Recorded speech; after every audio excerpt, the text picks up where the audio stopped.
名実ともに俺たちは世界一の海賊団だ。はっ、相手にならねえ。あはははは、カムサリ。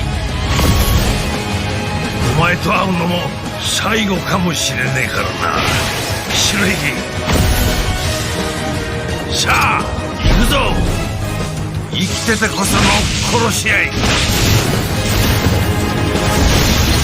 ワンピースバウンティーラッシュ。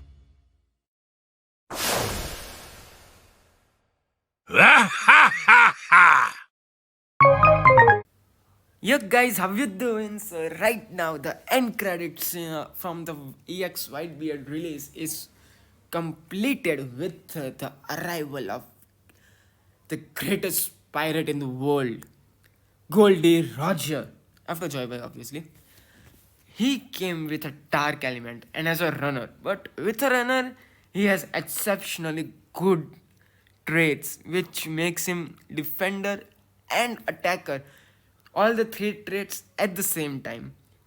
Plus we will get Rayleigh, his right hand man, as a dark element defender class. So we'll quickly go through these two characters and we'll see additionally what Bandai is going to offer us with Rainbow Diamonds and what they have released. Here we go. Character traits. Nullify stun and recover 15% of HP one time when enough damage is taken from an enemy to KO character. Can ignore the enemy and capture the treasure. While capturing treasure and taking damage from enemies for the first 3 hits received only. Inflict a mid-range area stun effect for 5 seconds and reduce enemy defense by 20% for 20 seconds. This cannot stack and nullified when interrupted from capturing. Resist stagger, being down and knockback for a set period of time after skill 2 is used. And here comes my favorite thing. Also boost the cooldown reduction speed of skill 1 by 100%. That's a lot. When your allies are not near the area around your enemy's treasure, increase capture speed by 50% and resist stagger effect. While you are capturing treasure, resist stagger and being down. No knockbacks are resisted. Also reduce damage received by 50%. When in the area around your enemy's treasure area, reduce damage received by 30%. Means in a treasure area, if you are capturing, you will get 80% damage reduction. And here comes my favorite part. Nullify immobilizing status effects inflicted by enemy. When you are in your enemy's treasure area, means there will be no effect of Sparrow. Now let's go with the trait 2. After receiving damage from an enemy which is 20% or more of your max HP, recover 30% of HP. After stunning an enemy, your attack increases by 50% for 10 seconds. This will make him a good attacker. The trait 1, the last 2 points will make him a good defender. Means he can tank attacks, he can kill people and he can capture fast. When you are capturing the treasure, recover 30% of HP and reduce the cooldown time of skill 2 by 20%. So typically focus on the skill 2 cooldown and you will get skill 1 rapidly. This is how this Roger is made, with a slightly upgraded version and combination with Film Red Shanks and the version 1 Roger. Now the one trait which I'm not seeing anywhere here is you can ignore your enemies. Okay, yeah, it's there. It's a second point. Okay, it kind of slipped out of my mind. So let's go with the skills. Skill 1, you can only risk death while you are still alive. It's like the skill 2 of the Roger version 1 but more effective. A long range area attack with a knockback effect. Deals additional damage to defenders. Be careful, Gear 5. And obviously, Whitebeard. Damage dealt will disregard damage reduction. No defense increases, it will disregard damage reduction. Become temporarily invincible after use. Acquire attack debuff effect at level 5. This is the cool one. Proper counter for Whitebeard. Okay, so the skill 2, Divine Departure. While the skill button is held down, damage received from the enemies is reduced. The percentage is not mentioned. We'll get to know it by tomorrow. That's the Valentine's Day. And the two lovable characters are coming. And you are able to move, just like the Griffon thrust of Film Red Shanks. Launches a long range area attack with a chance to stun after a certain period of time or when the skill button is released. Now, the second thing is based on the damage received from the enemies. It has nothing to do with the first paragraph. As the amount of reduced damage received from the enemies while the skill is active to the damage dealt to enemies, however, any damage received by trait effects will not be added, such as incineration and a flame, I suppose. Damage dealt will change based on the enemy's max HP. This will deal a fixed percentage of damage and will not increase due to a critical hit. Attack ignores obstacle. Just think like this. You can use Filmlet Shanks and there is no need to worry about any walls or obstacles which is mentioned. You can just freely release it while you blindside your enemies. Nullify Stagger for a set period of time, acquires defense debuff effect at level 5. The skills are great. Now, Roger's ability strategy, how to use this skill. Skill 1, you can only risk death while you are still alive. A long range area attack with a blah blah blah blah blah. This skill ignores enemies' damage reduction, and since it increases damage against defenders, it is particularly useful for fending off defenders who try to means it's for Whitebeard, just like I mentioned. Divine Departure. This attack deals damage equal to 50% of the enemy's max HP plus the amount of reduced damage received while moving with skill button. 50% of enemy's max. Oh, that's a lot. Being a runner, it's a lot, but not expected from the best pirate ever. I guess they should remove the 50% max HP thing and just add the numbers. That would be great. With that thing, we can actually use the 50% thing which is mentioned over here. Third, trait 2, not this line, one second. This line, attack increases by 50% for 10 seconds. Yeah, that's one drawback with Roger. That actually not a drawback, but it would be great if they have just added numbers except for percentages. And since this skill can ignore obstacles and inflict enemies with stun, it's great for raiding enemy treasure areas and unleashing a surprise attack. Be careful, Gear 5 and Whitebeard. Roger ability strategy. A runner who excels at turning the tables on enemies who attack him while he's capturing. When Roger takes damage from enemies while he's capturing the treasure, he releases Haki up to 3 times. Great. Stunning and reducing the defense of those who lay in his wake.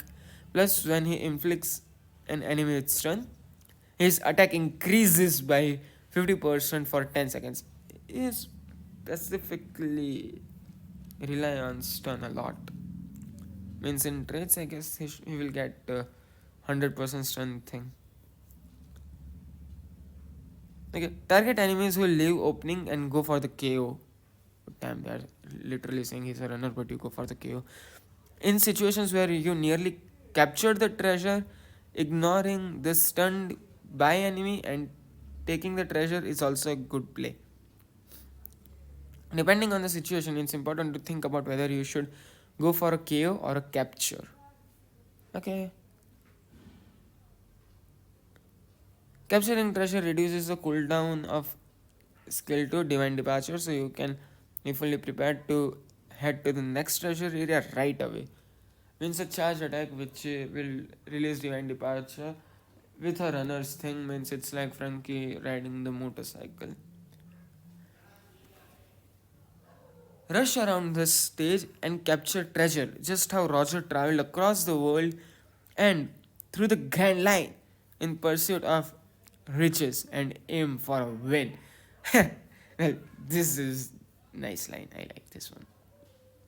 Yeah, so I guess this is it for Roger. We'll go for the Rayleigh now. Rayleigh is a dark defender. He's just a legendary unit, but a good one. Here we go. Character traits. Acquire a defensive shield, just like Uta, the version 1, Reiju, and Sova Mask. Durability is 10% of max HP when spawning. When performing a perfect dodge, okay, I forgot hybrid Yamato. When performing a perfect dodge, inflict a mid-range area stun effect for 5 seconds, typical Rayleigh's thing, plus a mid-range area attack with a knockback effect. Again, typical Rayleigh thing. This will deal a fixed percentage damage, 30% of enemies max HP, which will not affect Roger or Shanks in any way. Typical Rayleigh thing. When performing a perfect dodge, recover durability of defensive shield by 50%, restore the shield if it was destroyed, also reduce the cooldown time of dodge by 100%. Typical Rayleigh thing. Resist stagger, bring down and knockback for a set period of time after skill 2 is used. Well, skill 2, quite concerned for that. When your HP is 50% or more, reduce damage received by 30%, also can ignore the enemy and refill the treasure gauge. When in the area around your captured treasure, boost the cooldown reduction speed of skill 2 by 50% and resist stagger effect. Okay. Good. Decent. Nothing much to say. When HP equals to 30%, recovers HP equal to 30% of damage dealt up to 1500. That's Hawkeye's trait, the green defender. When attacking enemies with the element you are strong against, Whitebeard, the light elements. Increase damage dealt by 30%. Also nullify the trait. 1 HP will be left even if KO'd by enemy. But then be careful. You are no longer the invincible guy now. The skills. Dark King's Flash. A long range charge attack. Nullifies stagger for a set period of time. Acquires attack debuff effect at level 5. Okay, not a very cool thing. It means this there is nothing new. It's just normal. Let's go with skill 2. I advise you not to cross that line. It really creates a line. Reduce damage, and if someone crosses it, means that's the typical range. You can, if someone is on the line or come near to you after crossing the line, you can easily kill them. Yeah, not kill them, means hit them. Okay, so this skill will reduce damage received from enemy while the skill button is held it down. Launches a long range area attack after a certain period of time, or when the skill button is released. Means if the skill button is held or not, it will deal a long range attack. That's it. Damage dealt will change based on the enemy's max HP. This will deal a fixed percentage of damage and will not increase due to critical hit. Reduces chance to getting pushed away and attacked by enemy while the skill is active. Cool, I like this one. Nullifies stagger for a set period of time. Acquires speed debuff effect at level 5. Kind of, Roger. The fixed percentage thing. So, okay, this is the first time I got to know that iPad has this thing. Okay, let's go. That's it for Rayleigh then. There are no strategies, means let's go with the strategy thing then. See, the skill 1 is a long range charge attack. Means you can go near the enemies as fast as you can to get the treasure. Skill 2, I advise you not to cross the line, as I already spoke. It will create a line. If the enemies cross that, you can easily kill them. That's the typical range for the attack. It doesn't matter if you release the skill button early, it will deal a long range attack. according to the trait wise, you have to more focus on acquiring the defensive shield, because that will be your bread and butter. The more defensive shield you have, there are more amount of chances for you to not take damage.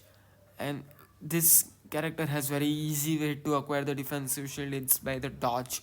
So just focus on dodging the enemies, do the 30% thing, get the shield and kill them. Yeah, that's it. And it also counters Odan quite good in the treasure area, which Roger doesn't do actually. Yeah, that's it for the really. Now the main drawback with these two characters are they are dark element.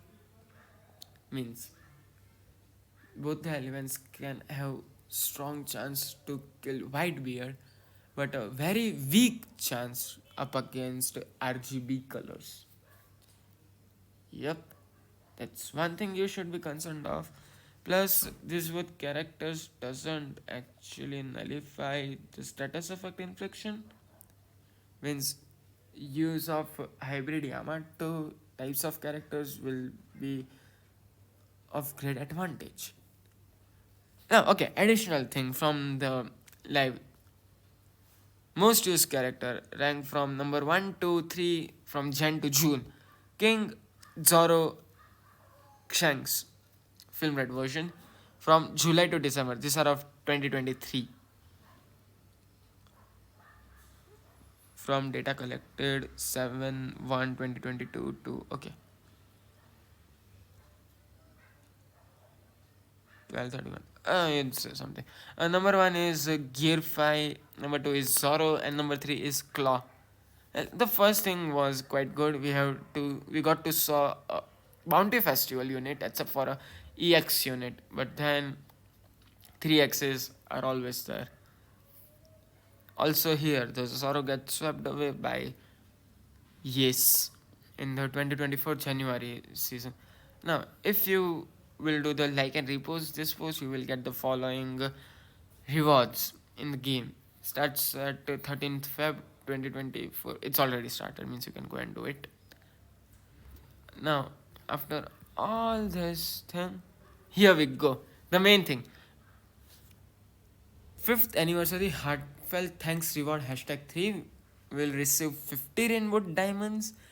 Additionally, we will receive 250 rainbow diamonds for giving away rainbow diamonds for 5 days. For 50 rainbow diamonds each day for 5 days.